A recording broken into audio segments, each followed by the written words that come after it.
বিশ্বের ৬৩টি দেশের প্রায় ১,৫০০ কোম্পানির অংশগ্রহণে মালয়েশিয়ায় শুরু হয়েছে ৪ দিনব্যাপী প্রতিরক্ষা প্রযুক্তির প্রদর্শনী। ১৯তম এই প্রদর্শনী এ যাবৎকালে দেশটিতে আয়োজিত প্রদর্শনীগুলোর মধ্যে সর্ববৃহৎ।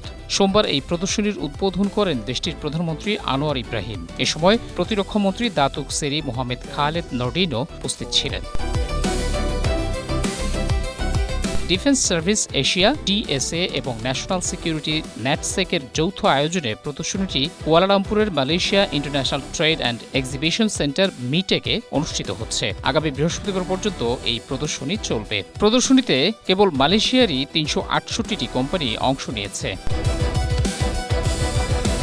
প্রথমবারের মতো এবার মালয়েশিয়ার এই প্রদর্শনীতে অংশ নিচ্ছে জাপান, রাশিয়া, হাঙ্গেরি, ক্রোয়েশিয়া এবং ফিনল্যান্ড। উদ্বোধনী অনুষ্ঠানে আনোয়ার ইব্রাহিম বলেন, বৈশ্বিক সংকটের মাঝেও মালয়েশিয়ার সক্রিয় জোট নিরপেক্ষ নীতির কারণে শক্তিধর দেশগুলোর সঙ্গে সম্পর্ক বজায় রেখেছে। মহসিন কবির, এশিয়া পোস্ট।